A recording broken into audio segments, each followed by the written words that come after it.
El olor a cedro y barniz era el único perfume que Andrés reconocía como suyo.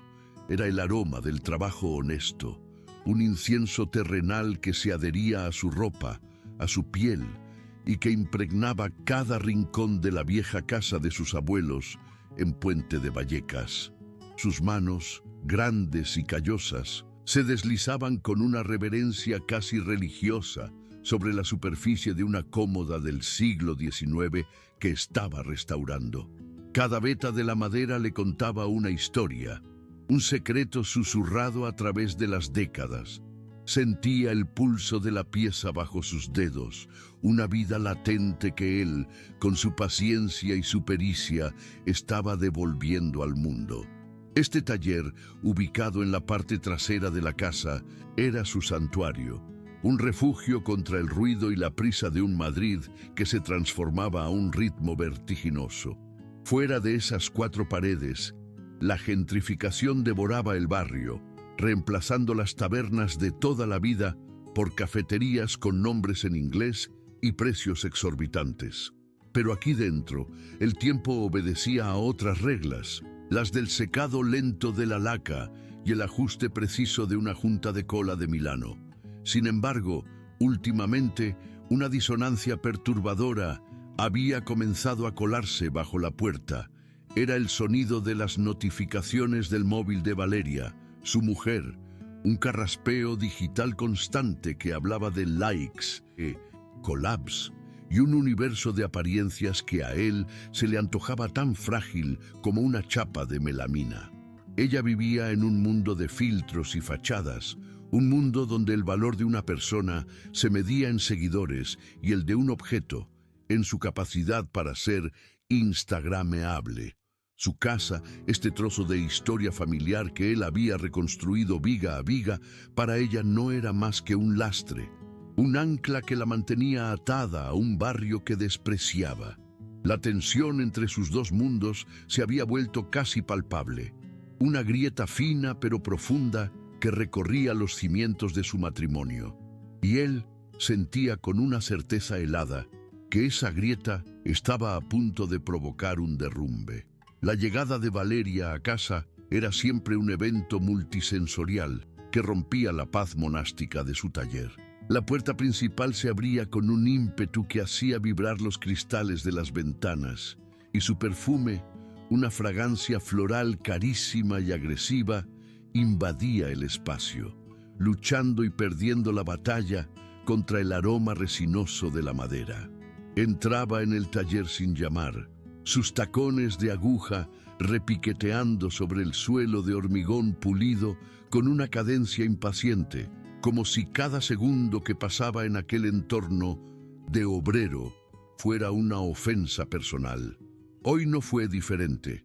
Llevaba un vestido blanco impoluto que parecía gritar «Barrio de Salamanca» y que contrastaba violentamente con el polvo de serrín que flotaba en el aire. No miró la cómoda en la que Andrés trabajaba. Sus ojos escanearon el lugar con una mueca de sutil desdén, la misma que ponía cuando veía sus botas de trabajo junto a la puerta. «Cariño, estás hecho un desastre», dijo, aunque su tono no tenía nada de cariñoso. Era una evaluación, una crítica velada. Le tendió una taza de porcelana humeante. «Te he preparado tu tila, para que te relajes después de tanto esfuerzo». Era su ritual nocturno, un gesto que en su día fue de amor y cuidado, pero que últimamente se sentía diferente, mecánico, casi ensayado. Andrés se secó las manos en un trapo, aceptando la taza.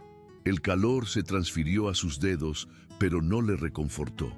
Había algo en la insistencia de Valeria, en la forma en que sus ojos seguían la taza hasta sus labios, que había encendido una pequeña alarma en su interior. El verdadero peso que oprimía el pecho de Andrés no era la creciente distancia con su mujer, sino el secreto que guardaba en el cajón de su escritorio, bajo un montón de bocetos y facturas.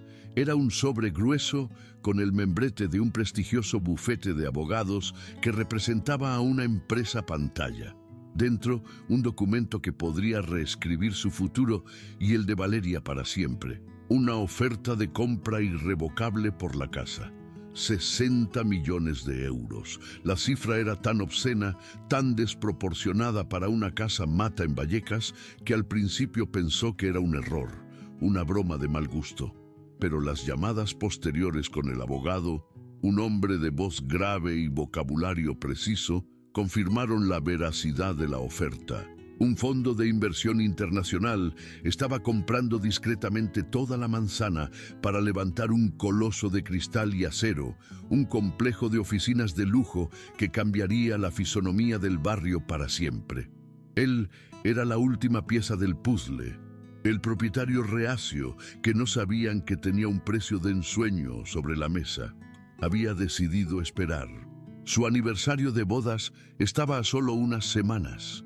Imaginaba la escena una y otra vez, una cena en un restaurante con estrellas Michelin, él deslizando el sobre por la mesa, viendo cómo la incredulidad en los ojos de Valeria se transformaba en éxtasis.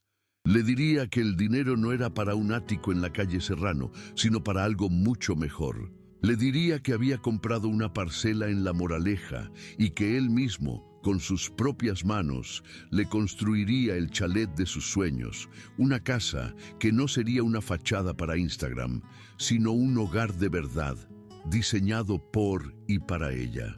Era el gesto definitivo, la prueba de amor que cerraría todas las grietas entre ellos y le demostraría que su trabajo de obrero podía construirle un palacio. Pero mientras sostenía la taza de tila, el peso de ese secreto se sentía más como una carga que como una promesa, porque una nueva y terrible sospecha empezaba a tomar forma en su mente, una que sugería que el sueño que él estaba construyendo para ella ya lo estaba viviendo con otro. La sospecha había comenzado como una semilla minúscula, plantada por una serie de incongruencias que su mente, acostumbrada a la precisión y al detalle, no podía ignorar. Empezó con el cansancio. No era la fatiga noble y satisfactoria que sentía tras un día de trabajo físico, sino una somnolencia densa y antinatural que lo envolvía cada mañana, una niebla que le costaba horas disipar. Al principio lo achacó al estrés, a la presión silenciosa de la oferta millonaria. Pero luego vinieron otros detalles. Un día, mientras vaciaba la papelera del baño, vio un pequeño blister de pastillas, casi vacío, de una marca que no reconoció. Antes de que pudiera examinarlo, Valeria apareció de la nada. Se lo arrebató con una agilidad sorprendente y una excusa atropellada sobre unas migrañas. El incidente fue extraño, pero lo que realmente lo inquietó fue la mirada de pánico fugaz en sus ojos. Después estaban las llamadas. Ella siempre había sido discreta con su móvil, pero ahora su secretismo era casi paranoico. Se encerraba en el baño para hablar en susurros, o salía al patio con la excusa de regar unas plantas que llevaban meses secas. Cuando él se acercaba, colgaba abruptamente. La tila, el cansancio, el blister, los susurros, eran piezas sueltas de un rompecabezas que no quería montar, pero su intuición, esa misma que le permitía encontrar el punto débil en un mueble antiguo, le gritaba que todas encajaban. Esa noche, mientras Valeria le ofrecía la taza con su sonrisa de siempre, Andrés tomó una decisión. Ya no podía vivir en la niebla de la duda. Necesitaba saber la verdad, y por devastadora que fuera, y la respuesta, lo sabía con una certeza que le helaba la sangre, estaba en el fondo de aquella infusión humeante. El plan se formó en su mente con la rapidez y la claridad de un relámpago. Era arriesgado, teatral, y dependía de un pequeño truco de prestidigitación que su abuelo, un aficionado a la magia, le había enseñado de niño. Sostuvo la taza de porcelana con ambas manos, sintiendo el calor familiar contra sus palmas, un calor que ahora se sentía traicionero. Levantó la vista hacia Valeria, buscó en sus ojos cualquier indicio de la mujer de la que se había enamorado, pero solo encontró una fachada pulida, una superficie reflectante donde solo se veía a sí misma. Acercó la taza a sus labios, el vapor aromático de la manzanilla y la valeriana inundando sus fosas nasales. Hizo el gesto de beber, un sorbo largo y sonoro, pero en el último segundo, mientras ella se giraba para coger algo de la encimera de la cocina, inclinó la taza con un movimiento rápido y preciso, vertiendo casi todo su contenido en la maceta de un ficus mustio que había junto a la ventana. Solo se tragó el último sorbo, lo suficiente para que el sabor amargo y ligeramente químico que había notado en los últimos días le confirmara que no estaba loco. Dejó la taza vacía sobre la mesa con un suspiro exagerado de satisfacción. Gracias, cariño. Justo lo que necesitaba. Unos minutos más tarde, mientras veían la televisión, comenzó su actuación. Un bostezo, luego otro. Se frotó los ojos, quejándose de un sueño repentino e insoportable. «Creo que no llego ni a la cama», murmuró, dejándose caer pesadamente en el sofá del salón. Se acurrucó bajo una manta, girándose de cara al respaldo para ocultar su rostro. La espera fue una tortura. Cada segundo se estiraba hasta convertirse en un minuto, cada minuto en una eternidad. El silencio de la casa, normalmente un bálsamo para su alma, ahora era un lienzo en blanco sobre el que su imaginación pintaba los peores escenarios posibles. El tic-tac del viejo reloj de pared de la cocina, un sonido que siempre le había resultado reconfortante, el latido del corazón del hogar, ahora sonaba como una cuenta atrás hacia la catástrofe. Se concentró en su respiración, forzándola a ser lenta y profunda, imitando el ritmo de un sueño pesado. Sentía el roce áspero de la tela del sofá contra su mejilla, el peso de la manta sobre su cuerpo. Podía oír los movimientos de Valeria en la cocina, el tintineo de un vaso, el suave cierre de un armario. Le estaría observando, comprobando si su poción había hecho efecto. Tuvo que reprimir un escalofrío. Se sentía como un intruso en su propia vida, un actor en una obra macabra cuyo guión desconocía. Pasaron 20 minutos, quizás 30. La tensión era tan densa que le costaba respirar. Empezaba a pensar que se había equivocado, que su paranoia le había jugado una mala pasada. Quizás solo estaba cansado, quizás ella solo intentaba cuidarle. Y entonces lo oyó. No fue el sonido de la televisión encendiéndose, ni el de los pasos de Valeria subiendo a la habitación. Fue un sonido mucho más sutil, casi imperceptible, pero para sus oídos hipersensibles sonó como un trueno. Abrió los ojos una mínima rendija, una fisura casi invisible entre sus párpados. Su campo de visión era limitado, una franja borrosa del pasillo de entrada, pero fue suficiente. Vio la silueta de Valeria recortada contra la luz tenue del rellano de la escalera, y luego una segunda sombra se deslizó tras ella, un hombre alto y delgado que se movía con una arrogancia fluida, como si la casa ya le perteneciera. Entraron en el salón. Sus voces eran susurros afilados que cortaban el silencio. «Ten cuidado, no hagas ruido», siseó Valeria. La voz del hombre era suave, melosa, pero con un filo de desprecio. «Seguro que está frito. No queremos que el carpintero se despierte y nos arruine la fiesta». El carpintero.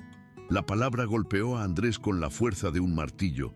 Era la forma en que lo llamaba, un epíteto que lo reducía a su oficio, a sus manos sucias, a todo lo que ella odiaba. El hombre se acercó al sofá. Andrés sintió su presencia cerniéndose sobre él. El olor a una colonia cara y a suficiencia.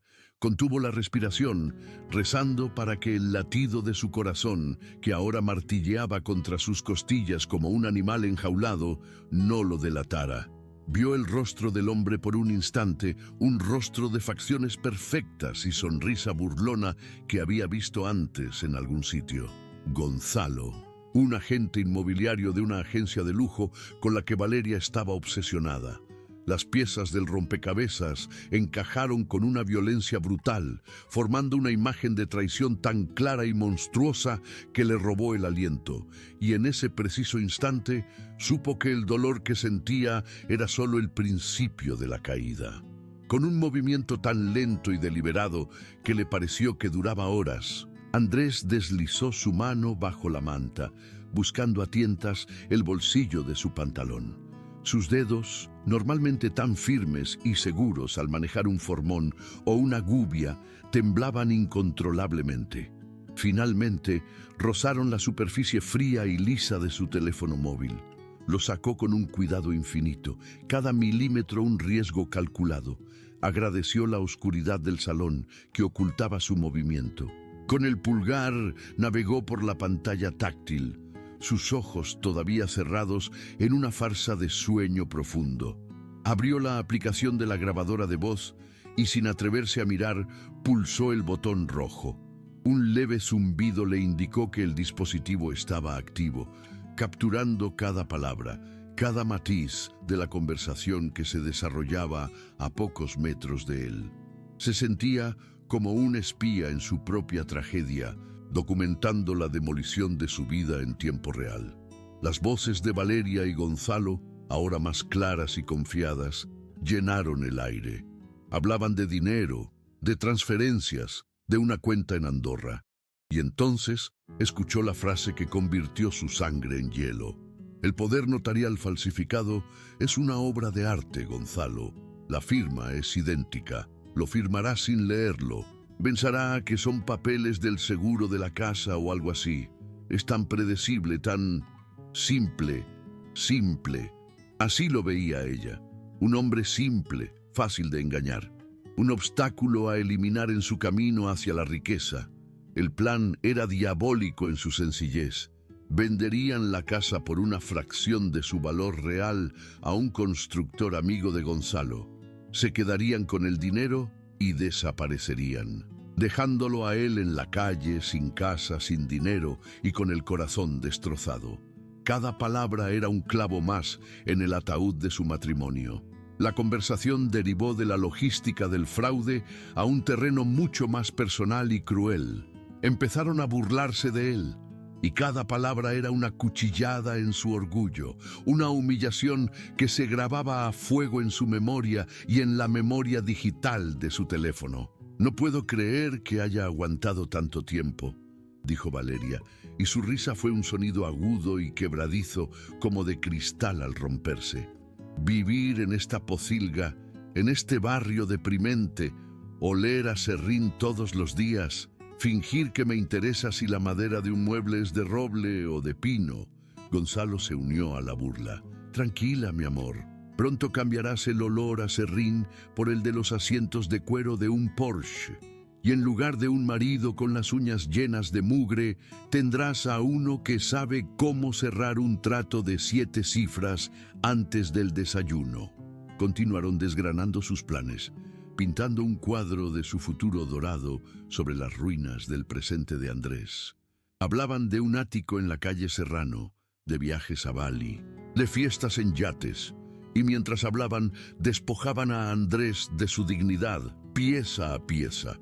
Lo describían como un anacronismo, un hombre atrapado en el pasado, un simple artesano en un mundo de titanes financieros.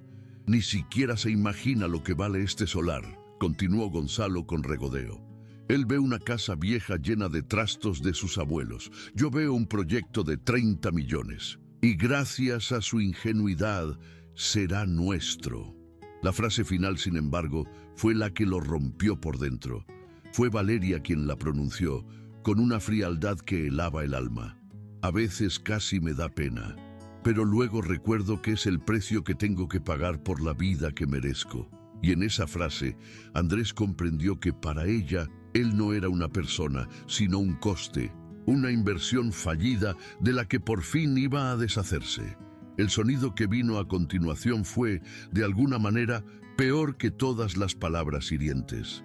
Fue el sonido de un beso, no un beso casto o fugaz, sino uno largo, húmedo y apasionado, que hablaba de una intimidad profunda y de una historia compartida que él desconocía por completo. Era la banda sonora de la traición en su forma más física y visceral. En ese instante, todo su cuerpo se tensó. Un instinto primario, una oleada de rabia ardiente, le urgió a saltar del sofá, a enfrentarse a ellos, a gritar, a romper, a destruir. Quería ver el miedo en sus ojos, quería que su engaño se les atragantara. Sus músculos se contrajeron, listos para la acción, pero una fuerza mayor, una frialdad calculadora que nunca antes había sentido, lo mantuvo anclado al sofá.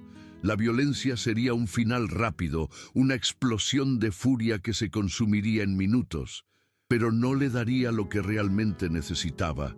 No era venganza lo que buscaba, no en ese momento. Era justicia, una justicia poética, metódica y devastadora. Una justicia que no solo los castigara, sino que los despojara de la misma fachada de superioridad y éxito que tanto anhelaban. Se quedó inmóvil, convirtiendo su dolor en una armadura y su rabia en combustible. Siguió grabando. El beso terminó, pero el eco de su traición resonaría en su cabeza para siempre. Escuchó cómo planeaban los últimos detalles, cómo se despedían con promesas de un futuro juntos, un futuro construido sobre su ruina. La puerta se cerró suavemente y el silencio regresó, pero era un silencio diferente, un silencio lleno de ecos y fantasmas. El hombre que se había tumbado en ese sofá unas horas antes ya no existía. En su lugar había un desconocido, un hombre forjado en el fuego del engaño, con un arma digital en la mano y un plan de demolición formándose en su mente. Permaneció inmóvil durante lo que pareció una vida entera, después de que el sonido de los pasos de Valeria subiendo la escalera se desvaneciera. El aire del salón estaba viciado, contaminado por las mentiras y la traición. Se sentía como si las paredes de su casa, las mismas que había reparado y pintado con tanto amor, se hubieran vuelto cómplices de su humillación. Lentamente se incorporó, el movimiento rígido y doloroso, como si hubiera envejecido décadas en una sola noche. El teléfono seguía en su mano, ahora pesado como una losa. Lo miró, la pantalla oscura reflejando su rostro pálido y demacrado. Dentro de ese pequeño rectángulo de cristal y metal residía un veneno puro, la grabación de la aniquilación de su matrimonio. Pulsó el botón de reproducción, manteniendo el volumen al mínimo, y escuchó los primeros segundos, la voz susurrante de Valeria, la arrogancia en el tono de Gonzalo. Era real, no había sido una pesadilla. Apagó la grabación, no podía soportar oír más. Un torbellino de emociones lo sacudió, una oleada de dolor tan agudo que le cortó la respiración, seguida de una rabia gélida y una sensación de vacío desolador. La mujer con la que había compartido su cama, sus sueños y sus miedos era una extraña. Una actriz consumada que había interpretado el papel de esposa mientras planeaba su destrucción. Se levantó y caminó sin rumbo por la casa a oscuras, sus pies descalzos, sintiendo el frío de las baldosas. Cada objeto, el frío de la mañana en Vallecas, tenía una cualidad honesta y penetrante, muy diferente a la frialdad artificial del aire acondicionado que Valeria insistía en mantener encendido incluso en invierno. Andrés se despertó sintiendo ese frío en los huesos, una humedad que parecía emanar de los viejos muros de la casa. Abrió los ojos a la penumbra del dormitorio. La luz grisácea de un Madrid que aún no había desperezado se filtraba por las rendijas de la persiana de madera, dibujando franjas de luz sobre el edredón. Su lado de la cama era un nido de sábanas de algodón gastadas y una almohada que se amoldaba perfectamente a su cabeza. El lado de Valeria, en cambio, era un paisaje ajeno de seda color marfil y cojines decorativos que ella colocaba cada mañana con una precisión casi quirúrgica y que él apartaba cada noche. Ella dormía de espaldas a él, una silueta inmóvil y perfecta, su respiración tan superficial que a veces parecía no respirar en absoluto. La distancia entre ellos en la cama se había convertido en un abismo físico, un reflejo del cañón emocional que los separaba. Se incorporó lentamente, sintiendo el crujido de sus propias articulaciones.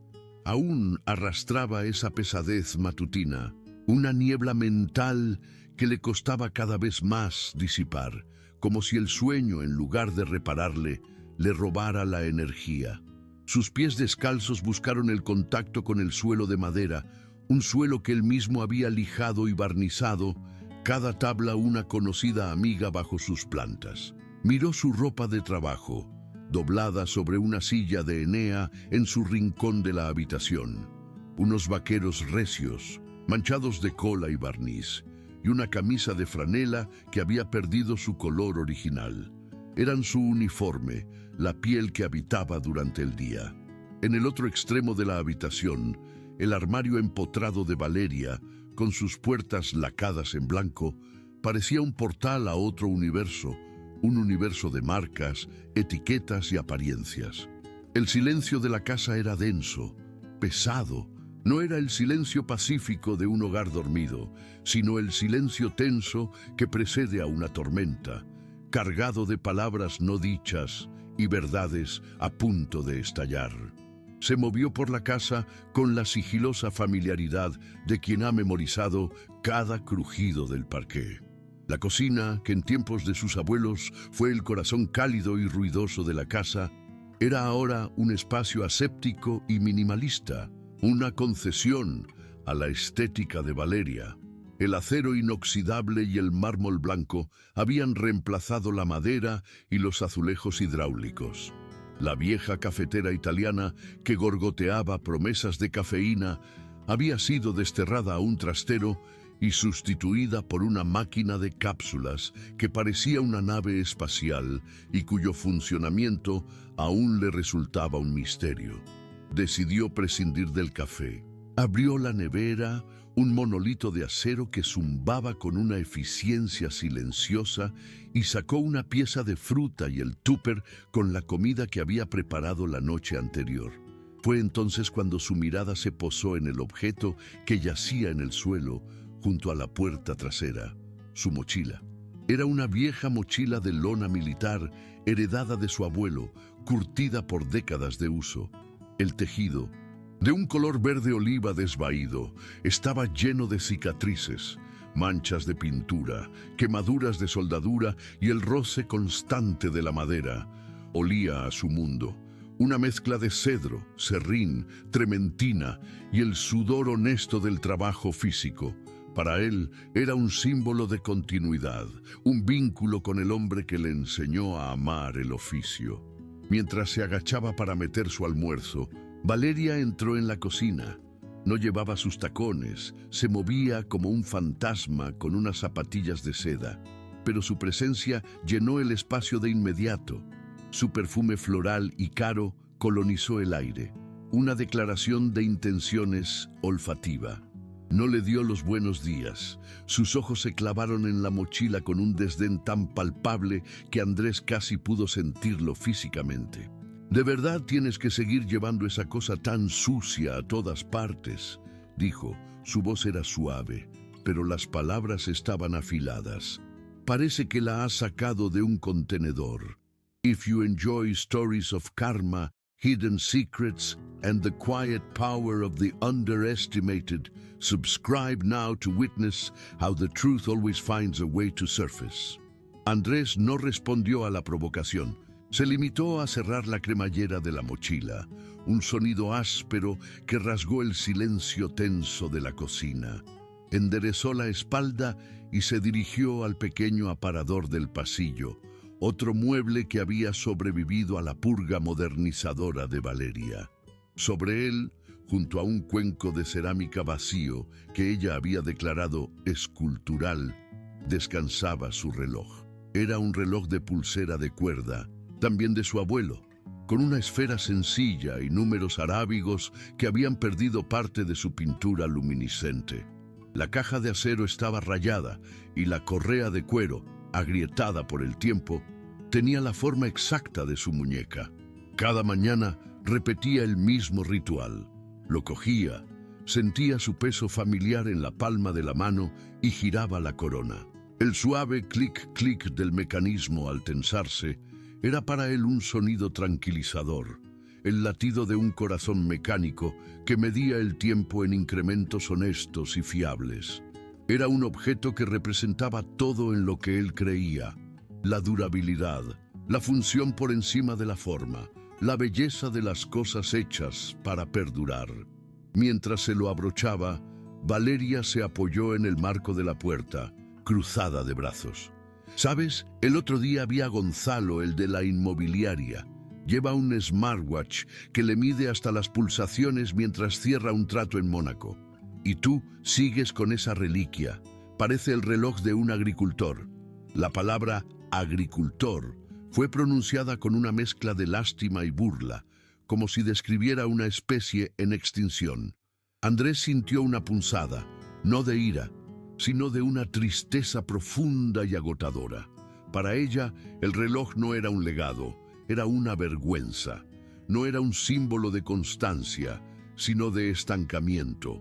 En ese pequeño objeto, en la diferencia entre su apreciación y el desprecio de ella, se concentraba todo el abismo que se había abierto entre sus dos mundos. La mañana de Valeria era una performance meticulosamente coreografiada para una audiencia invisible. Mientras él se vestía con su ropa de trabajo, ella iniciaba su propio ritual frente al espejo del baño. Era una sucesión de botes, sérums y cremas con nombres impronunciables y precios obscenos. Se aplicaba cada producto con la concentración de un cirujano, construyendo la máscara de lujo sin esfuerzo que presentaba al mundo en sus redes sociales. Su teléfono, siempre a mano, era el director de orquesta de su vida. Lo consultaba constantemente, sus dedos deslizándose por la pantalla con una velocidad vertiginosa, su rostro iluminado por el resplandor azulado, frunciendo el ceño ante un comentario, sonriendo ante un like. Cuando salió del baño, ya vestida con unos leggings de diseño y una sudadera de cachemira que probablemente costaba más que el sueldo de una semana de Andrés, le ofreció una de sus sonrisas calibradas. «Te he hecho un café», dijo, señalando la máquina con un gesto de la cabeza. «He usado las cápsulas nuevas, las de Colombia de edición limitada». El gesto, que podría haber sido amable, se sentía vacío, transaccional. Era como si estuviera marcando una casilla en la lista de cosas que hace una buena esposa. Mientras él sorbía el café, que sabía amargo y artificial, ella comenzó a recitar su agenda, más para sí misma que para él. Un brunch con otras creadoras de contenido en un local de moda de Ponzano. Una visita a un showroom de muebles de diseño en el barrio de Salamanca. Para coger ideas, ya sabes, para cuando por fin salgamos de este agujero. Andrés simplemente asentía, sorbiendo su café. Se había convertido en un maestro de la aquiescencia, un actor secundario en la gran producción de la vida de Valeria. Sabía que cualquier opinión suya sería recibida con una condescendencia apenas disimulada. Su silencio era un escudo, pero también una herramienta de observación. Y lo que veía, con una claridad cada vez más aterradora, era que ya no formaba parte de sus ideas de futuro, a menos que fuera como el obstáculo que había que superar. Terminó el café y dejó la taza en el fregadero. Era hora de irse. Cogió su chaqueta de trabajo del perchero, una prenda de tela gruesa y resistente, con los puños deshilachados y un olor permanente a madera y aceite de linaza. Para él, era como una segunda piel, un refugio contra el frío del taller y las inclemencias del tiempo. Para Valeria, era otra mancha en su lienzo de perfección doméstica. Justo cuando iba a abrir la puerta para salir, ella lo detuvo. «Espera un segundo», dijo, su voz con un tono de urgencia impostada. Se acercó a él y por un instante Andrés pensó que iba a darle un beso de despedida, un gesto que se había vuelto tan raro como la lluvia en verano. Pero no lo hizo. En lugar de eso, sus dedos largos y cuidados, con las uñas perfectamente esmaltadas en un tono nude, se posaron en su hombro y con una mueca de asco arrancaron una mota de serrín invisible. «Intenta no traer todo el taller a casa contigo, cariño», susurró, y la palabra cariño sonó como un insulto. Fue un gesto pequeño, casi insignificante, pero realizado con una teatralidad que lo convirtió en una profunda humillación. Era como si su trabajo, su esencia, fuera una suciedad que debía ser eliminada antes de que contaminara su mundo impoluto. Él no dijo nada, simplemente abrió la puerta y salió al aire frío de la mañana. El portazo resonó en el silencio de la calle.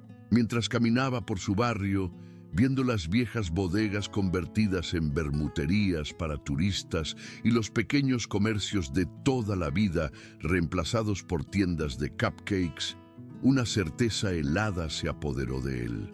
La vergüenza de Valeria no era solo por su mochila, su reloj o su chaqueta. Era una vergüenza mucho más profunda y arraigada. Y él se dio cuenta de que ella no solo se avergonzaba de lo que él hacía, sino de lo que él era.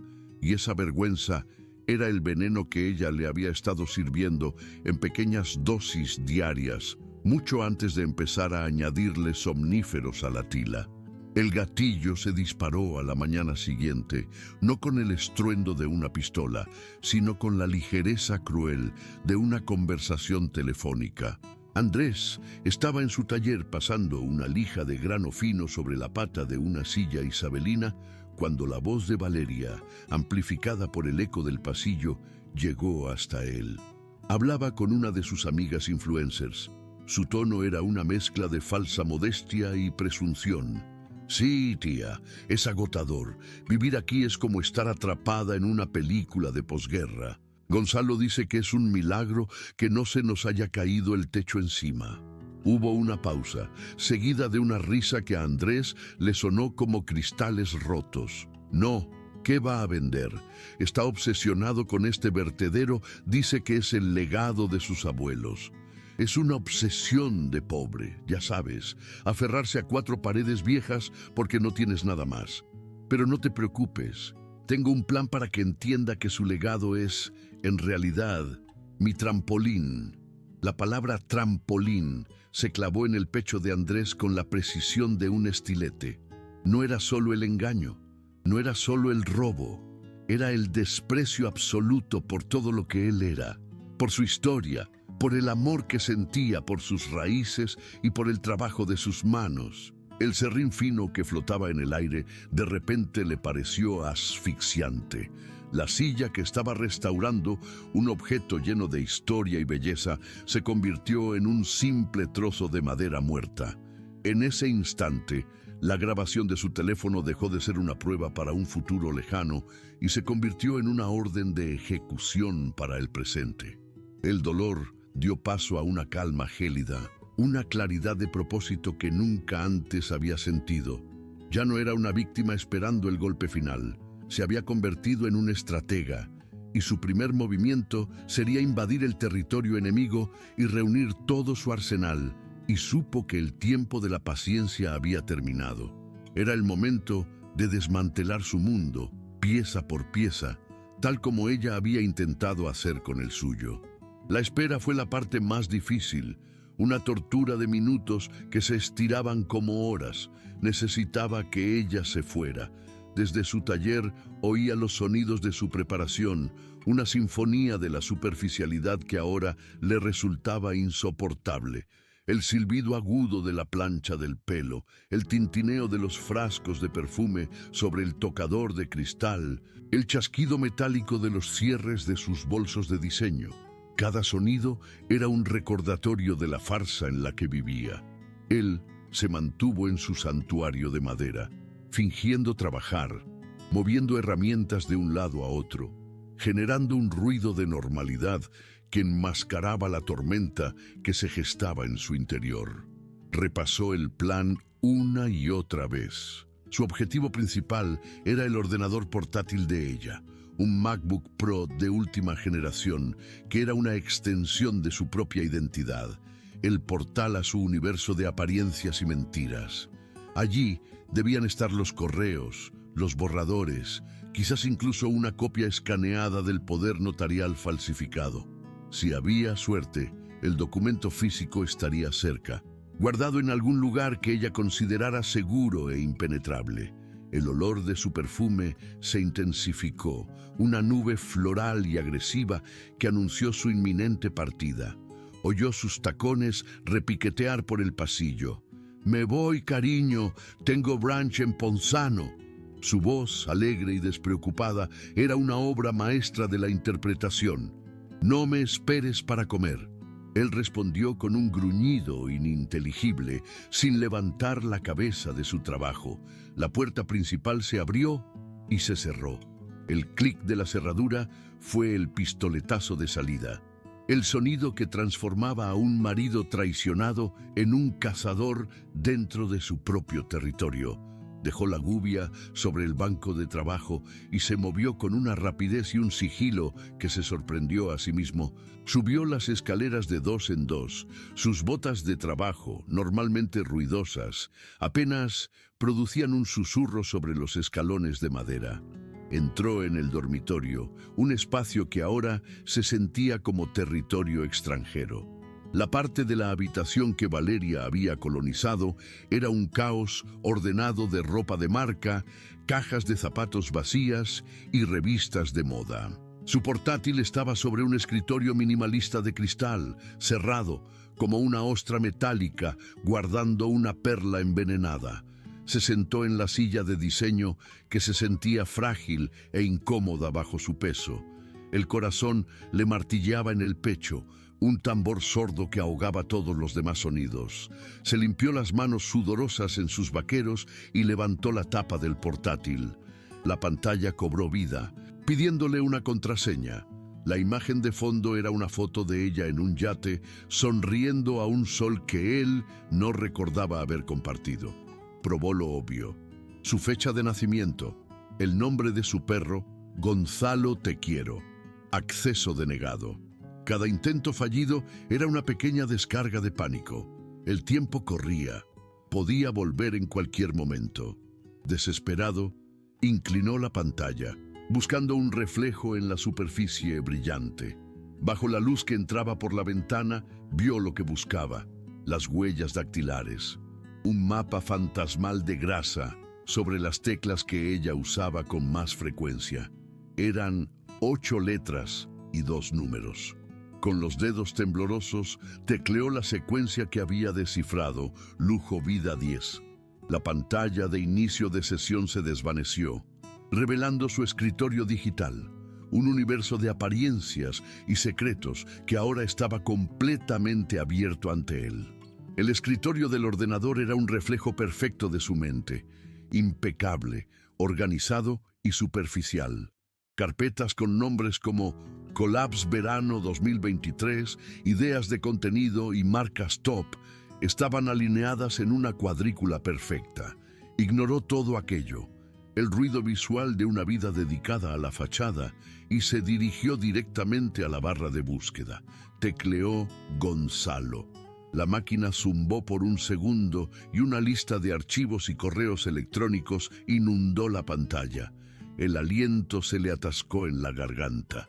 Allí estaba todo: una cadena de correos electrónicos con el asunto Operación Vallecas, donde discutían los detalles de la venta fraudulenta. Vio los mensajes de WhatsApp intercambiados, llenos de burlas hacia él, llamándole el carpintero y el ancla. Y entonces lo encontró: un archivo PDF llamado Poder Notarial Definitivo. Hizo doble clic. El documento se abrió y la visión lo golpeó como un puñetazo en el estómago.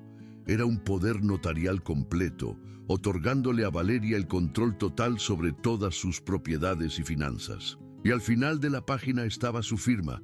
No una aproximación, no un intento torpe. Era su firma, perfecta en cada trazo, en cada curva. Una falsificación magistral. Necesitaba esa prueba. Corrió a su taller, abrió un cajón lleno de brocas y tornillos y sacó una vieja memoria USB cubierta de polvo de serrín. Volvió al dormitorio, la insertó en el puerto del elegante portátil, un objeto del pasado, invadiendo el futuro. Arrastró el archivo PDF a la unidad USB. La barra de progreso azul comenzó a llenarse. Cada píxel, un segundo de riesgo insoportable. Justo cuando el archivo terminó de copiarse, el sonido de un motor de coche deteniéndose bruscamente en la calle le heló la sangre en las venas. El pánico fue una ola de hielo que le recorrió la espalda. Con un movimiento brusco, extrajo la memoria USB, casi rompiendo el puerto, y se la metió en el bolsillo más profundo de sus vaqueros.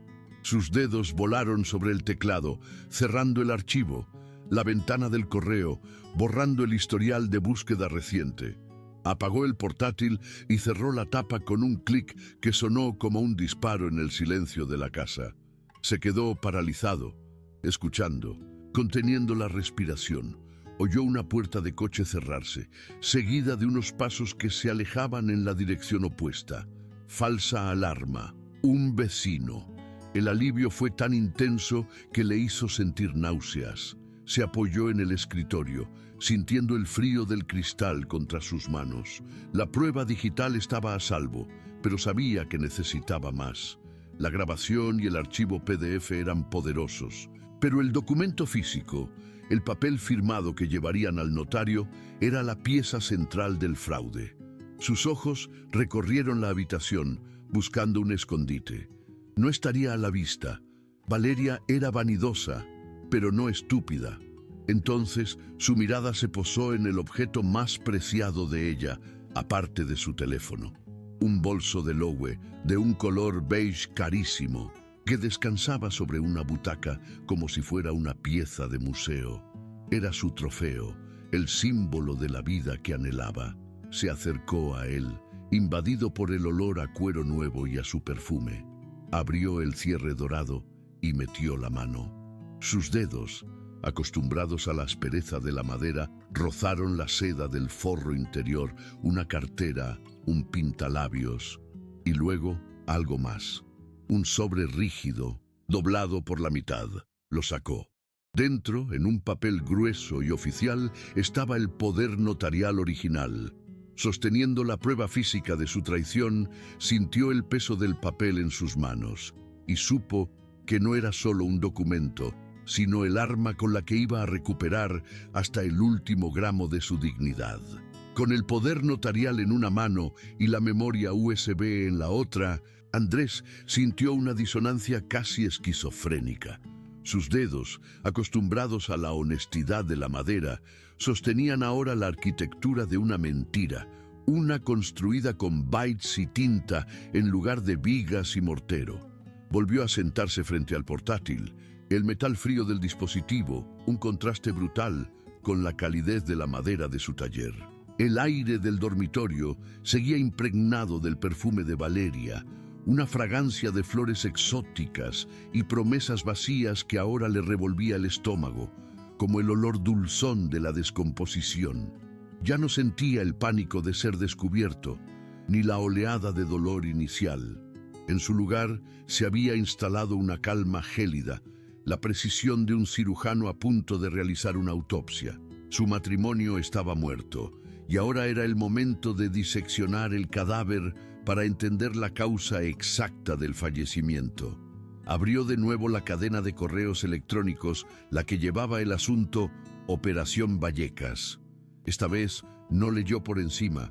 Devoró cada palabra, cada archivo adjunto, cada firma digital. Descubrió que el constructor amigo de Gonzalo era en realidad el testaferro de una empresa pantalla creada por el propio Gonzalo.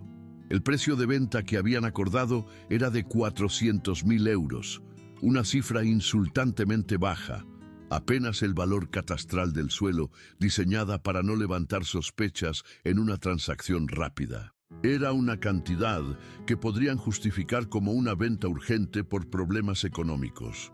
Vio los borradores del contrato de arras, las cláusulas que eximían al comprador de casi cualquier responsabilidad. Leyó los mensajes en los que Valeria se quejaba de su lentitud, urgiéndole a cerrar el trato antes de que él se oliera algo. Cada frase era una capa más de premeditación, una pincelada más en el retrato de su propia estupidez. No había sido un impulso, ni un error. Había sido un proyecto empresarial, y él no era el socio, sino el activo a liquidar. El siguiente clic del ratón le llevó a una carpeta oculta, con un nombre tan genérico que casi la pasa por alto. Facturas y garantías. Dentro no había manuales de electrodomésticos ni recibos del supermercado.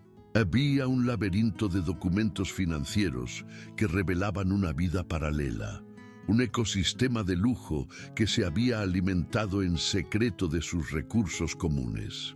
Abrió el primer extracto bancario de una cuenta a nombre exclusivo de Valeria, una cuenta de la que él no tenía la más mínima noticia. La fecha de apertura se remontaba a más de un año atrás. Vio las transferencias periódicas, pequeñas cantidades al principio, 200, 300 euros, que ella justificaba como gastos de representación para su carrera de influencer, pero que en realidad eran el desvío sistemático de la cuenta conjunta que compartían. El dinero que él ganaba lijando, ensamblando y barnizando hasta dejarse la piel, el dinero que debería haber ido a reparar el tejado o a pagar el IBI, se había estado fugando para financiar cenas en restaurantes con estrellas Michelin a los que él nunca fue invitado, fines de semana en hoteles boutique en la Costa del Sol y compras compulsivas en las tiendas de la Milla de Oro. Cada apunte era una pequeña traición. Un bolso de Prada, unos zapatos de Jimmy Choo, un tratamiento facial de 500 euros.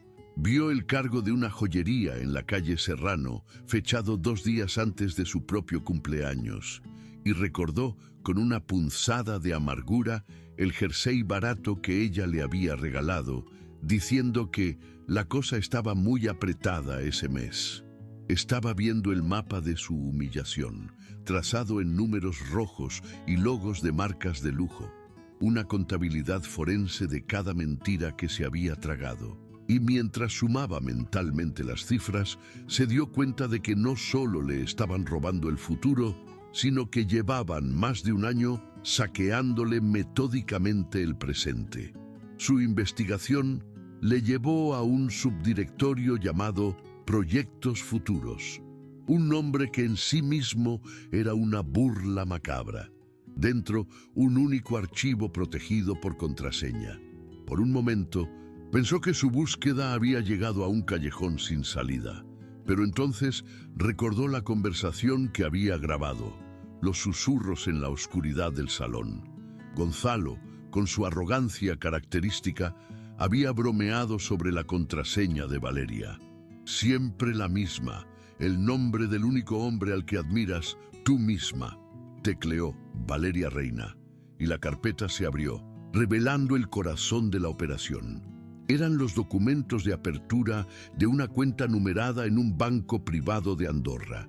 El frío que sintió no era ya emocional, sino casi físico, como si la temperatura de la habitación hubiera descendido varios grados. Para él, un hombre de Vallecas, cuyo mayor lujo era comprar una herramienta de buena calidad, Andorra era un concepto abstracto, un lugar de telediario asociado a futbolistas y políticos corruptos.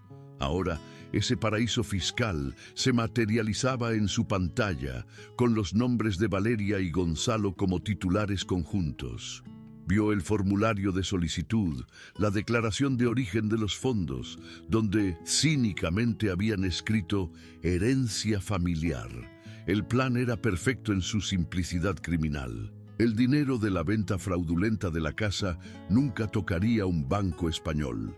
Se transferiría directamente desde la cuenta del comprador a la cuenta andorrana, un fantasma financiero imposible de rastrear para las autoridades españolas sin una orden judicial internacional. Era el movimiento final, el jaque mate que garantizaba su impunidad.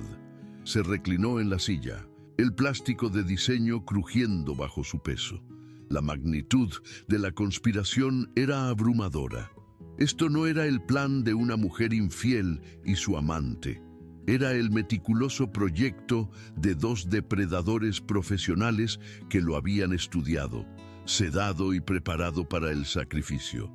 Con las pruebas financieras y legales aseguradas en la memoria USB, una curiosidad morbosa le impulsó a abrir la aplicación de mensajería sincronizada en el portátil. Quería entender el porqué, no el cómo. Necesitaba sumergirse en la ciénaga de sus conversaciones privadas para encontrar la raíz del desprecio que le profesaban. Lo que encontró fue peor que cualquier contrato fraudulento. Era un torrente de burlas, un archivo de humillaciones cotidianas. Vio las fotos que ella le enviaba a Gonzalo. Una de sus botas de trabajo llenas de barro junto a la puerta, con el comentario: «Mira lo que tengo que aguantar, tía. Vida de obrero». Otra foto de la comida que él le había preparado, un guiso casero con el pie de foto: «Me quiere engordar con sus potingues de abuela. Necesito sushi y champán urgentemente». Leía cómo se mofaban de su pasión por la restauración, llamándole el anticuario, el hombre anclado en el siglo XIX. Gonzalo le preguntaba en un mensaje: «¿Cómo puedes acostarte con un tío que huele a aguarrás?». Y la respuesta de Valeria le arrancó el poco aire que le quedaba en los pulmones. «Cierro los ojos y pienso en nuestro ático en Serrano, amor. Es un sacrificio necesario». Cada palabra era un ácido que le corroía por dentro, disolviendo los últimos vestigios del amor que una vez sintió. Descubrió que el apodo con el que se referían a él en clave era el mueble, porque, según Valeria, era robusto, predecible y fácil de mover de sitio si estorba. La deshumanización era total. No era una persona para ellos, era un objeto, un obstáculo rústico en su camino hacia el brillo y el glamour. Fue en ese momento cuando el último rescoldo de tristeza se extinguió en su interior, reemplazado no por rabia caliente, sino por un hielo cortante, un propósito tan afilado como la hoja de su mejor formón. La pieza final del rompecabezas apareció en una nota adhesiva digital pegada en el escritorio del ordenador, un pequeño cuadrado amarillo virtual que contenía el cronograma de su destrucción. Estaba titulado Plan de vuelo. No había nombres ni detalles incriminatorios, solo una secuencia de fechas y acciones, una lista de tareas para demoler una vida. 15 de mayo, presentación poder notarial al comprador. 22 de mayo, firma ante notario. Celebración. La palabra celebración le taladró el cerebro. Luego vio la fecha del 22 de mayo y un nudo se formó en su garganta. Era su aniversario de bodas, el día que él había elegido para revelarle el secreto de los 60 millones de euros, el día que iba a entregarle las llaves de un reino. Era el mismo día que ella había elegido para firmar su sentencia, para celebrar su ruina. La crueldad del detalle era de una teatralidad casi poética. La lista continuaba. 23 de mayo, confirmación transferencia a Andorra. 24 de mayo, vuelo BA 461 MATMLE 11-45-8. Una búsqueda rápida en Google le confirmó sus sospechas. Maldivas. Iban a dejarle en la calle, sin un céntimo y con el corazón roto, y se irían a celebrarlo a una playa paradisíaca. Cerró el portátil. El suave clic de la tapa al cerrarse sonó en el silencio como el cerrojo de una celda. Se levantó y caminó hacia la ventana. Miró la calle de su barrio, las fachadas humildes, los vecinos que le saludaban por su nombre. Su mundo, el mundo que ella despreciaba. El dolor se había transformado por completo. Ahora era un motor frío, potente y silencioso. Miró el reflejo de su propio rostro en el cristal de la ventana. No vio a una víctima. Vio a un hombre que sostenía un arma de 60 millones de euros y que acababa de descubrir exactamente dónde y cuándo apretar el gatillo para causar el máximo daño. La fiesta de celebración que ella planeaba iba a ser en efecto absolutamente inolvidable. Salió de la casa y cerró la puerta a su espalda. El sonido del cerrojo al encajar no fue el de una rutina diaria, sino el de un mausoleo que se sellaba. El Andrés que había vivido entre aquellas paredes, el hombre que amaba a la mujer que dormía en el piso de arriba, había muerto durante la noche.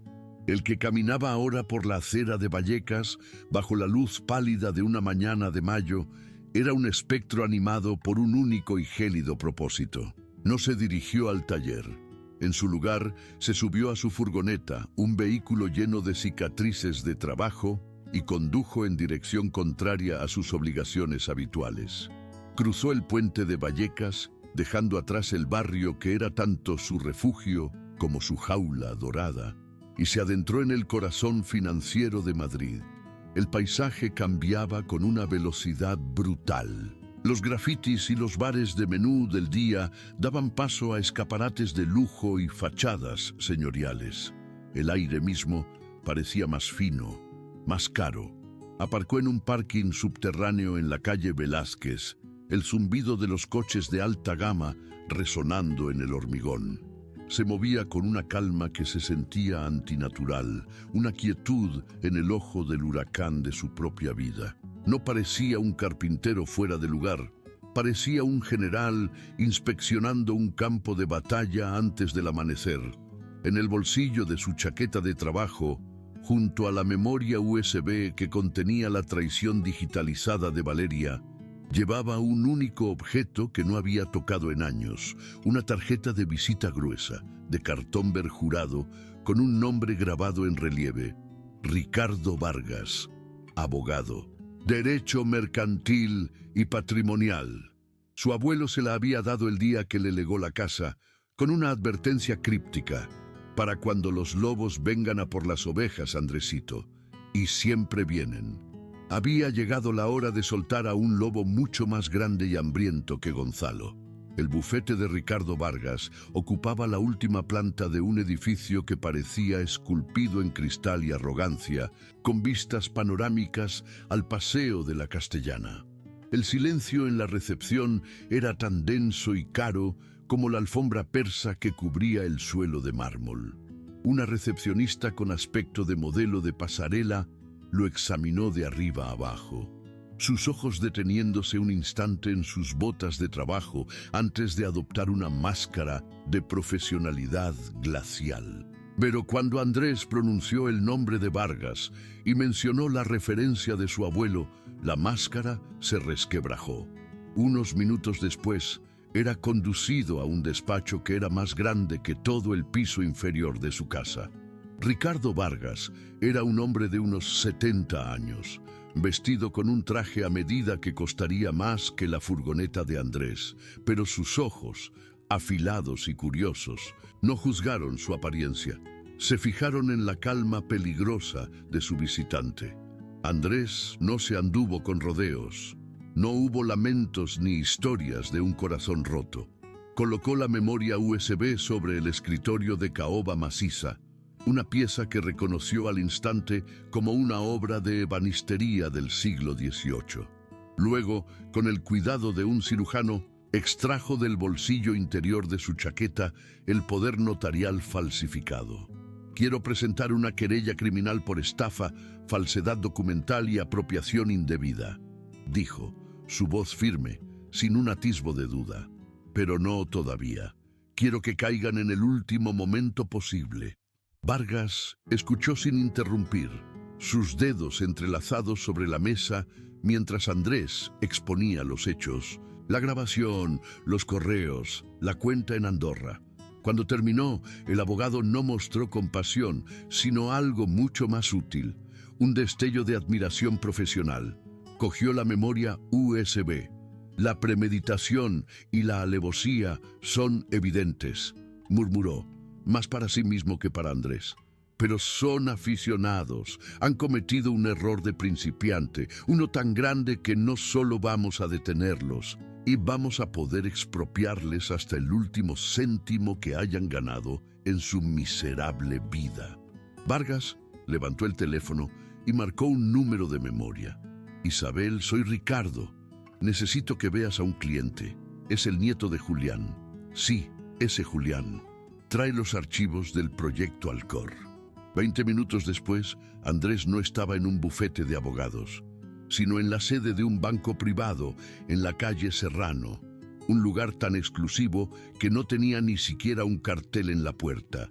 Isabel era una mujer de mediana edad, con una mirada tan directa que parecía capaz de realizar una auditoría forense de tu alma. Lo condujo a una sala de reuniones forrada de madera de sicomoro. Sobre la mesa abrió un dossier que no contenía extractos bancarios, sino escrituras, planos y actas de constitución. Fue entonces cuando la verdadera magnitud del legado de su abuelo se reveló. Su abuelo no había sido solo un ebanista, había sido un visionario silencioso. Durante décadas, con los beneficios de su taller, había comprado discretamente terrenos y propiedades en los márgenes de un Madrid en expansión, utilizando un entramado de sociedades patrimoniales. La casa de Vallecas no era solo un hogar, era la joya de la corona, la última pieza de un puzzle inmobiliario de un valor incalculable. La oferta de 60 millones de euros no provenía de un fondo de inversión internacional cualquiera, provenía de un fondo fiduciario creado por su propio abuelo, diseñado para activarse y liquidar todos los activos a un valor de mercado estratosférico en el momento en que un proyecto de recalificación urbana como el que se cernía sobre Vallecas fuera aprobado. Andrés no era un carpintero con un golpe de suerte. Era el único beneficiario de una fortuna silenciosa, un multimillonario que había vivido como un obrero por elección, por amor a un oficio que llevaba en la sangre. La oferta no era una propuesta, era una transacción interna de su propio patrimonio, y él tenía el control absoluto. Isabel le señaló una cláusula. Tu abuelo incluyó un protocolo de tierra quemada, explicó. Si se detecta un intento de venta fraudulenta de esta propiedad, no solo se anula la transacción, sino que se activan reclamaciones automáticas contra todas las partes implicadas a través de nuestras filiales en Luxemburgo. Gonzalo no solo se enfrenta a la cárcel en España, se enfrenta a la ruina financiera a nivel europeo. De vuelta en el despacho de Vargas, la atmósfera había cambiado. Ya no era una reunión entre un abogado y una víctima, era un consejo de guerra. Con la información proporcionada por Isabel, el plan de defensa se transformó en una sofisticada arquitectura de ataque. La estrategia era de una crueldad exquisita, diseñada no solo para castigar, sino para aniquilar. Primero, Vargas redactó un nuevo poder notarial, uno real y legal, que Andrés firmó. Este documento, que le otorgaba a Vargas un control total y temporal sobre la propiedad, sería registrado telemáticamente ante notario a las 9 de la mañana del día de la firma de Valeria y Gonzalo, invalidando su documento falsificado minutos antes de que intentaran usarlo. Segundo, Isabel preparó una orden de bloqueo preventivo para la cuenta en Andorra, que se ejecutaría en el momento en que el banco andorrano recibiera la solicitud de transferencia, atrapando a Gonzalo en un limbo de fraude internacional. Pero la parte más brutal fue ideada por el propio Andrés. Le pidió a Vargas que preparara la demanda de divorcio por la vía contenciosa, solicitando no solo la disolución del matrimonio por la infidelidad y la estafa, sino también una pensión compensatoria a su favor, argumentando el daño psicológico y el lucro cesante. Y la pieza final, la más afilada, una cláusula de acuerdo de confidencialidad, NDA, vinculada a cualquier posible acuerdo económico. Si Valeria hablaba alguna vez públicamente de él, de su matrimonio o de su fortuna, se enfrentaría a una penalización de 10 millones de euros por cada infracción. No solo le iba a quitar el dinero que intentó robarle, iba a silenciarla, a borrarla de la narrativa de éxito que tanto ansiaba construir. Iba a despojarla de su única arma real, su voz en las redes sociales. Vargas sonrió, una sonrisa fina y depredadora. «Quiere que no solo pierda la guerra», dijo el abogado con aprobación. «Quiere asegurarse de que nunca más pueda permitirse comprar munición». Cuando Andrés regresó a Vallecas esa tarde, el sol poniente teñía de naranja los ladrillos de las fachadas y el mundo parecía exactamente el mismo. Pero todo había cambiado. Él había cambiado. Se movía con el mismo paso cansado. Su cuerpo recordaba el papel que debía interpretar. Entró en casa y el olor del perfume caro de Valeria le asaltó, pero ya no le provocaba náuseas, sino una extraña sensación de desapego, como el olor de unas flores en un funeral. Ella estaba en el salón, probándose un vestido de cóctel brillante frente al espejo. «Hola, cariño», dijo sin mirarle. «¿Qué tal el día? Pareces agotado». La condescendencia en su voz era tan espesa que casi se podía tocar. Él asintió, forzando un gruñido que sonara a fatiga. «Mucho trabajo, un encargo grande». Se dejó caer en el sofá, el mismo sofá donde había fingido dormir mientras su vida se desmoronaba, pero que ahora se sentía como el trono de un rey disfrazado de mendigo. Valeria se acercó. Le pasó una mano por el pelo con un gesto que pretendía ser afectuoso, pero que era puramente performativo. «Pobre, no te preocupes, pronto podrás descansar todo lo que quieras, te voy a preparar tu tila». Él la observó caminar hacia la cocina, su silueta recortada por la luz, una actriz consumada en el último acto de su obra. Minutos después, regresó con la taza humeante. Se la ofreció con la misma sonrisa perfecta y vacía de siempre. Él la cogió, sintiendo el calor de la porcelana contra sus manos callosas. Levantó la vista y la miró directamente a los ojos. Por primera vez en meses, no vio a la mujer que amaba, ni a la traidora que le odiaba. Vio a una completa desconocida, una extraña que se había equivocado de guión, que estaba a punto de salir a un escenario sin saber que todos los decorados, las luces y el propio teatro le pertenecían a él, y que el telón estaba a punto de caer sobre ella con la fuerza de 60 millones de euros. La mañana del lunes llegó con una quietud antinatural, un silencio que no era de paz, sino de contención. Andrés estaba en su taller aplicando una capa de cera de abeja a una mesa de despacho del siglo XIX, el aroma dulce y resinoso llenando el aire. Sus movimientos eran deliberados, metódicos, una meditación física que usaba para anclar su mente mientras la tormenta se preparaba para romper. No tuvo que esperar mucho. Valeria entró en el taller, pero esta vez no con el repiqueteo impaciente de sus tacones, sino con un paso sigiloso, casi reverencial, que inmediatamente puso a Andrés en alerta máxima. Llevaba un traje de chaqueta de lino blanco, un atuendo de una elegancia profesional y aséptica que nunca le había visto antes. Su pelo estaba recogido en un moño bajo y severo, y su maquillaje era mínimo, diseñado para proyectar seriedad y control. En sus manos no sostenía una taza de tila, sino una carpeta de cuero de color crema, un objeto que parecía fuera de lugar entre el serrín y las herramientas, como un cisne en un corral. La dejó sobre la mesa de trabajo, su superficie lisa un contraste brutal con la madera nudosa y llena de cicatrices. No la abrió de inmediato. Primero, le dedicó una mirada que era una obra maestra de la interpretación, una mezcla de compasión ensayada y una determinación inquebrantable. «Andrés, tenemos que hablar», dijo. Su voz era un susurro cuidadosamente modulado, el tono que se usa para dar malas noticias a un niño o a un enfermo terminal. Él dejó el trapo de cera a un lado, se limpió las manos en sus vaqueros y la miró, componiendo en su rostro una máscara de cansada curiosidad. Por dentro, cada fibra de su ser era un alambre tenso, vibrando con la anticipación del golpe.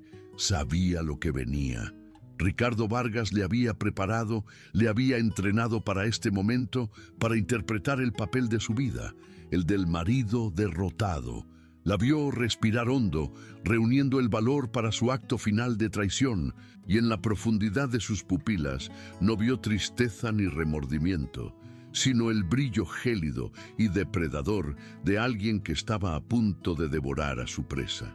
«Sé que esto es difícil», continuó ella, sus dedos largos y cuidados abriendo la carpeta con una lentitud teatral.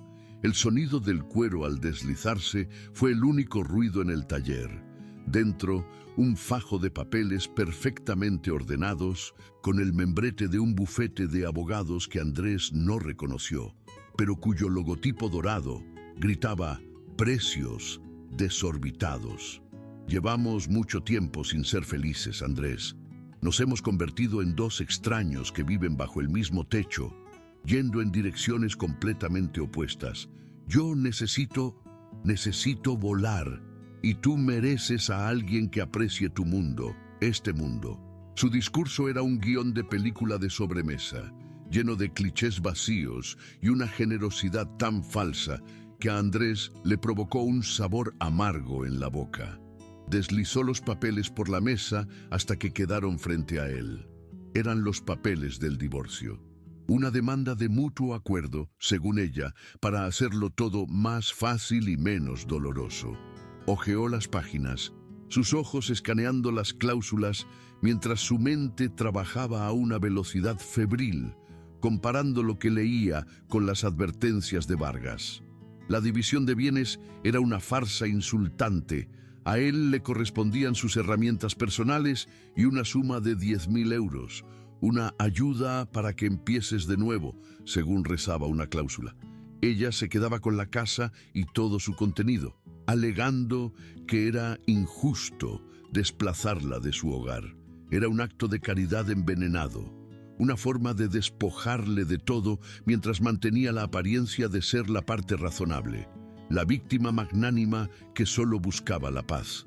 Él levantó la vista del papel y la miró, permitiendo que una expresión de aturdimiento y dolor se dibujara en su rostro. «¿La casa?», preguntó, su voz sonando deliberadamente frágil y rota. «Valeria, esta casa es todo lo que tengo». Ella asintió, su rostro una máscara de compasión. «Lo sé, cariño, y por eso te dolerá menos dejarla ir. Es solo un edificio. Lo importante es que ambos seamos libres». Andrés bajó la mirada de nuevo a los papeles, al espacio en blanco que esperaba su firma, porque en la línea de puntos que esperaba su nombre, no veía el final de su vida, sino la firma en el certificado de defunción de la de ella. El momento de la firma se extendió en una burbuja de tiempo suspendido. Valeria le tendió una pluma estilográfica, una Mont Blanc negra y dorada que él reconoció como un regalo que Gonzalo le había hecho. La ironía era tan espesa que casi podía saborearla. Cogió la pluma, sintiendo su peso inusual en su mano callosa, un instrumento de lujo diseñado para firmar contratos millonarios, ahora utilizado para rubricar la liquidación de un matrimonio de clase trabajadora. El metal frío era un ancla que lo mantenía en el presente, concentrado en su papel. Sus dedos, acostumbrados a la fuerza y la precisión necesarias para manejar un formón, se cerraron en torno al cilindro pulido. Respiró hondo, un suspiro tembloroso y audible que formaba parte de la actuación. Miró a Valeria una última vez, buscando en sus ojos cualquier cosa, una duda, un destello de la mujer de la que se había enamorado. No encontró nada, solo una impaciencia apenas velada, el ansia de un depredador que espera a que su víctima dé su último aliento. Bajó la pluma hacia el papel, la punta de oro se posó sobre la fibra y por un instante dudó, no por debilidad, sino para saborear el momento. En su mente no estaba firmando la cesión de su hogar, Estaba armando la trampa más sofisticada que el dinero y la ley podían construir. Cada curva de su nombre era un eslabón en la cadena que la arrastraría al fondo. Recordó la firma falsificada en el poder notarial, una imitación perfecta de su caligrafía. Ahora estaba creando una firma real, una firma que, paradójicamente, sellaba una mentira mucho mayor, una que ella se iba a tragar entera. El sonido de la pluma arañando el papel fue nítido y definitivo en el silencio del taller. Cuando terminó, apartó la mano. Su nombre, escrito con una tinta negra y brillante, parecía el de un extraño. Valeria retiró los papeles con una rapidez que delató su alivio, su triunfo. El trazo de tinta que acababa de dejar no era una rendición, sino la mecha silenciosa que acababa de prender, una que serpenteaba invisiblemente hacia la carga explosiva que él mismo había colocado bajo los cimientos de su perfecta y fraudulenta victoria. Con los papeles del divorcio firmados y guardados a buen recaudo en su carpeta de cuero, la máscara de compasión de Valeria se desvaneció, reemplazada por una eficiencia fría y práctica que helaba la sangre. Su tono de voz cambió, perdiendo la suavidad ensayada y adquiriendo un filo cortante. «Bien, esto lo hace todo mucho más sencillo», dijo, evitando su mirada y centrándose en alisar una arruga inexistente en su chaqueta. «He hablado con un agente inmobiliario, un amigo, y cree que podemos vender la casa rápidamente si la vaciamos. Así que necesitaré que recojas tus cosas y te vayas lo antes posible. Digamos, finales de esta semana». La propuesta no era una sugerencia, era una orden de desalojo. Le estaba dando menos de 5 días para desmantelar su vida entera, para empaquetar los recuerdos de 3 generaciones y desaparecer. La humillación era total, calculada para dejarle sin tiempo para pensar, sin opciones, sin dignidad. Y entonces asestó el golpe final, la pieza central de su arrogancia. «De hecho», añadió, con una sonrisa que no llegó a sus ojos, «el sábado por la noche voy a dar una pequeña fiesta, una especie de despedida de la casa, para cerrar una etapa. Creo que sería bueno que vinieras, para que todos vean que hemos terminado las cosas de forma civilizada». La invitación era la máxima crueldad. No solo quería que se fuera, quería que fuera un espectador en su propia ejecución, un invitado en la celebración de su ruina, un accesorio para su narrativa de una ruptura consciente y madura. Andrés se quedó en silencio por un momento, dejando que la enormidad de su descaro lo inundara, convirtiendo los últimos rescoldos de dolor en un bloque de hielo sólido en su pecho. Luego asintió lentamente. «Claro», dijo, su voz apenas un susurro ronco. «Una fiesta. Me parece bien». Valeria sonrió, esta vez de verdad, una sonrisa de triunfo absoluto. «Perfecto», dijo, y se dio la vuelta para salir del taller, sacando su móvil, sus pulgares ya volando sobre la pantalla, sin duda para anunciar a Gonzalo que el mueble finalmente había sido retirado.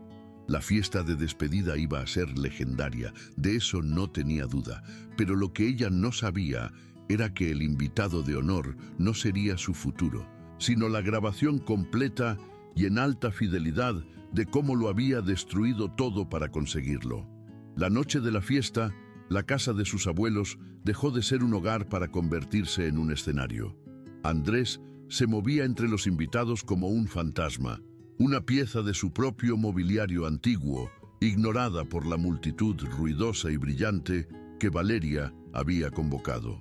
El aire, normalmente impregnado del aroma honesto a cedro y cera de abeja, estaba ahora contaminado por una cacofonía de perfumes caros y el olor dulzón del champán barato que pretendía ser caro. Eran la tribu de Valeria, una colección de influencers de segunda, aspirantes a socialites y los clientes de Gonzalo, hombres con trajes demasiado ajustados y sonrisas de depredador. Hablaban a gritos sobre criptomonedas y sus próximas vacaciones en Tulum. sus voces rebotando en las vigas de madera que las manos del abuelo de Andrés habían colocado hacía casi un siglo. Él observaba desde un rincón con un vaso de agua en la mano, su ropa de trabajo limpia pero inconfundiblemente humilde en aquel mar de lino y seda. No sentía dolor, ni siquiera rabia. Lo que sentía era una calma gélida, la paciencia de un cazador que ha esperado durante días en el puesto de caza, sabiendo que la presa está a punto de entrar en el claro. Vio a Valeria en el centro de todo, radiante. Su risa era un sonido agudo y metálico. Brindaba con Gonzalo, sus cuerpos apenas rozándose en una muestra de complicidad que solo él podía descifrar. La escuchó presumir del ático que estaban a punto de cerrar en el barrio de Salamanca, describiendo los acabados de mármol y las vistas con un entusiasmo febril. Fue entonces, en el apogeo de su arrogancia, cuando ella levantó una copa y pidió silencio para un brindis. Y en ese preciso instante, Andrés supo que había llegado su momento. Se movió, su cuerpo pesado y deliberado, abriéndose paso entre la multitud, que se apartaba de él como si fuera un sirviente. Caminó hacia el altavoz Bluetooth del salón, su teléfono en el bolsillo pesando como una piedra. Valeria lo vio acercarse y le dedicó una sonrisa condescendiente, pensando que iba a decir unas palabras torpes y sentimentales. Pero el brindis que estaba a punto de ofrecer no era con champán, sino con el veneno que ellos mismos habían destilado. El tintineo de su dedo contra una copa de champán abandonada fue un sonido nítido, cristalino y autoritario que cortó de raíz el murmullo de la fiesta. Un silencio incómodo se extendió por la sala. Todas las miradas se volvieron hacia él, el carpintero, el anacronismo, el mueble que de repente había decidido moverse. Valeria lo miró con una mueca de fastidio condescendiente, una advertencia silenciosa para que no la avergonzara. Gonzalo sonreía con suficiencia, cruzado de brazos, esperando el inevitable discurso patético. Andrés no dijo una palabra. Sostuvo su viejo teléfono en la mano, la pantalla agrietada, un marcado contraste con los iPhones de última generación que le rodeaban. Con un movimiento deliberado de su pulgar, activó el Bluetooth y lo conectó al altavoz. Un suave pitido confirmó la conexión, un sonido electrónico que pareció profanar la santidad de la vieja casa. Y entonces reprodujo el archivo. No hubo música. Lo primero que se oyó fue el siseo de una grabación de baja fidelidad y luego la voz de Valeria amplificada con una fidelidad brutal, llenando cada rincón de la habitación. «Fíjate que no se nos haya caído el techo encima», decía su voz, seguida de su propia risa quebradiza. El silencio se hizo más profundo, denso, cargado de una incredulidad eléctrica. La grabación continuó. «Es una obsesión de pobre, ya sabes, aferrarse a 4 paredes viejas porque no tienes nada más. Pero no te preocupes, tengo un plan para que entienda que su legado es, en realidad, mi trampolín». La palabra trampolín resonó en la sala como una bofetada. Andrés observó el rostro de Valeria. El color huyó de su cara, no de golpe, sino en una lenta y horrible marea, dejando tras de sí una palidez cerúlea, casi translúcida. Sus ojos, abiertos de par en par, se clavaron en él, llenos de un pánico puro y primordial. La copa de champán se deslizó de sus dedos laxos y el estallido del cristal sobre el parqué fue el primer sonido de su mundo rompiéndose. En la periferia, un bosque de teléfonos móviles se alzó, las pantallas iluminando los rostros atónitos de los invitados, todos grabando en tiempo real la implosión de la anfitriona. If you are enjoying this story of betrayal and calculated justice, please like this video. It helps us bring you more stories like this. La grabación no se detuvo. Tras la voz de Valeria llegó la de Gonzalo, melosa y arrogante, detallando con una claridad escalofriante el plan del poder notarial falsificado. La venta a precio de saldo, la cuenta en Andorra. Cada palabra era un clavo más en sus ataúdes. Se escuchó su risa compartida al imaginarle a él, a Andrés, desahuciado y solo, mientras ellos volaban a las Maldivas. La humillación pública era tan absoluta, tan total, que el aire mismo parecía vibrar con ella. Valeria emitió un sonido ahogado, un sollozo que murió en su garganta. Sus ojos buscaron desesperadamente los de Gonzalo a través de la sala, pero él estaba paralizado. Su rostro era una máscara de cera, el color de la sangre completamente ausente. Su mundo de tratos astutos y fachadas de lujo se había disuelto en el éter en menos de 2 minutos. Cuando la grabación terminó, un silencio sepulcral cayó sobre la casa.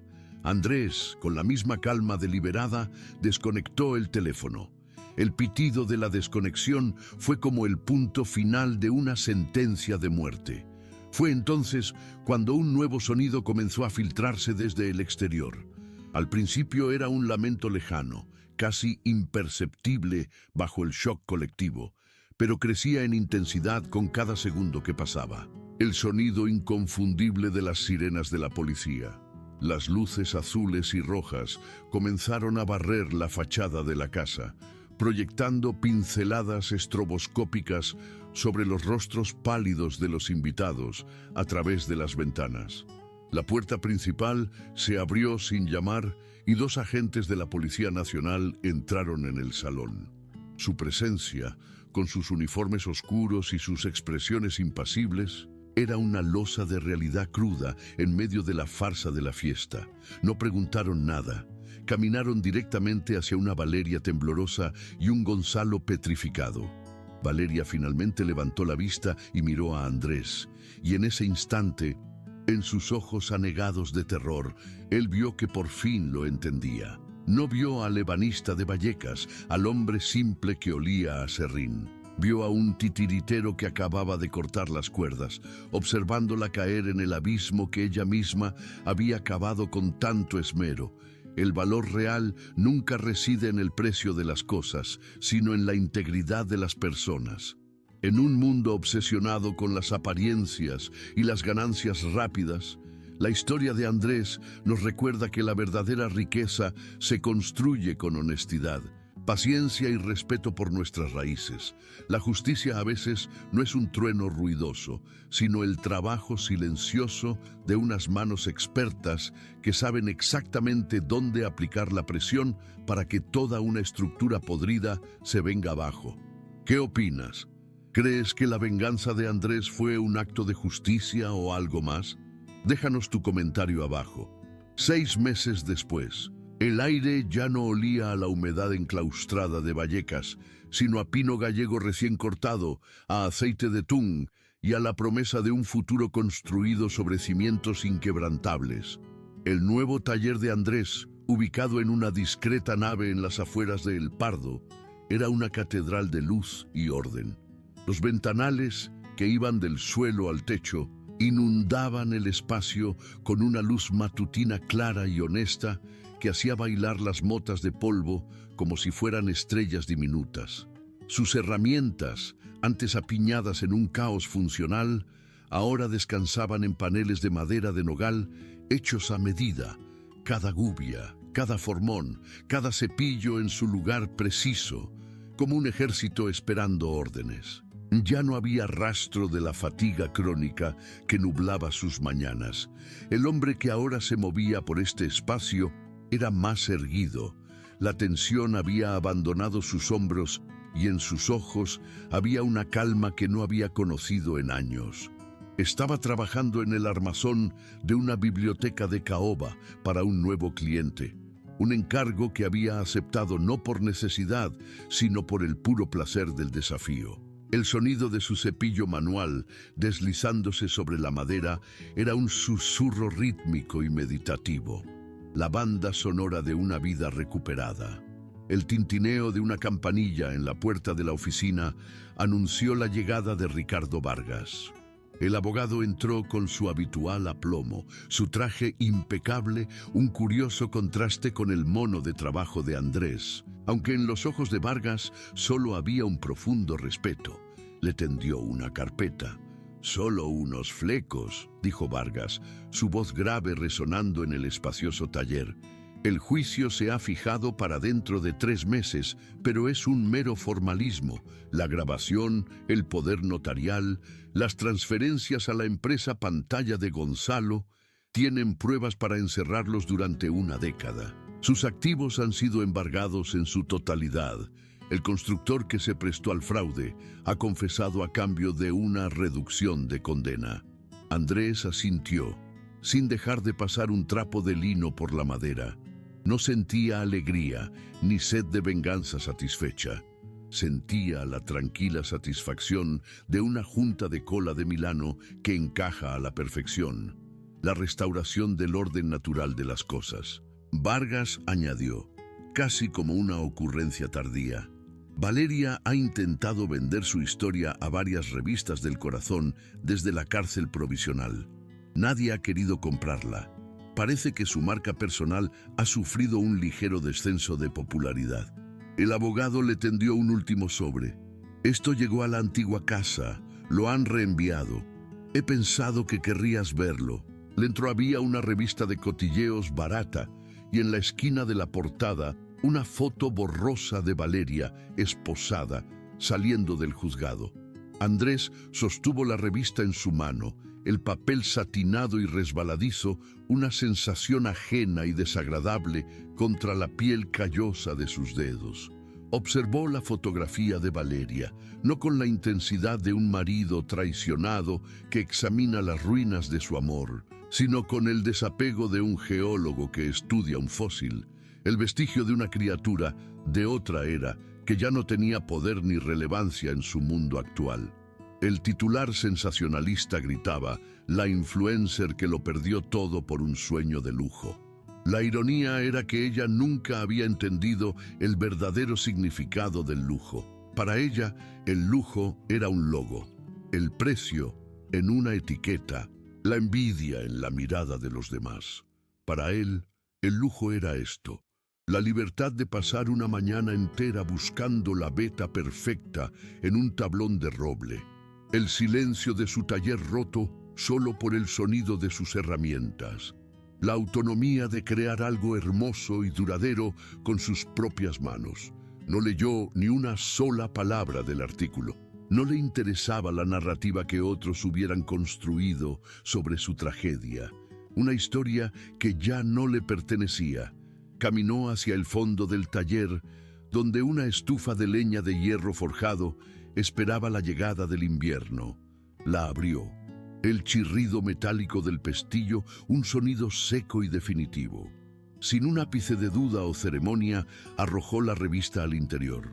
Observó durante un instante cómo la imagen de Valeria, impresa en tinta barata, se curvaba por el calor residual del fuego de la noche anterior, antes de que una pequeña llama prendiera en una esquina y comenzara a devorar el papel, convirtiendo el rostro del pánico y la ambición en una ceniza negra y anónima. Cerró la puerta de la estufa y con ese gesto cerró el último capítulo de su vida anterior. Sobre su mesa de diseño, extendidos bajo la luz, no estaban los planos del ostentoso chalet de La Moraleja que una vez soñó para ella, sino los de una casa diferente, una casa de madera y cristal, de líneas sencillas y honestas, que se construiría en la parcela contigua al taller. No era un palacio para impresionar, sino un refugio para vivir, un hogar. Se dio cuenta de que su abuelo no le había dejado una fortuna, le había dejado una elección, la de entender que el valor de un legado no se mide por la cantidad de dinero que genera, sino por la integridad que preserva.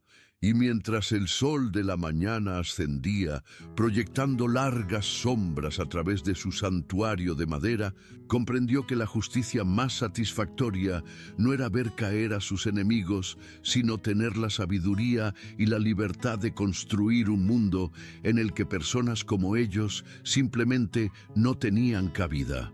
El valor real nunca reside en el precio de las cosas, sino en la integridad de las personas. En un mundo obsesionado con las apariencias y las ganancias rápidas, la historia de Andrés nos recuerda que la verdadera riqueza se construye con honestidad, paciencia y respeto por nuestras raíces. La justicia, a veces, no es un trueno ruidoso, sino el trabajo silencioso de unas manos expertas que saben exactamente dónde aplicar la presión para que toda una estructura podrida se venga abajo. ¿Crees que la venganza de Andrés fue un acto de justicia o algo más? Déjanos tu comentario abajo.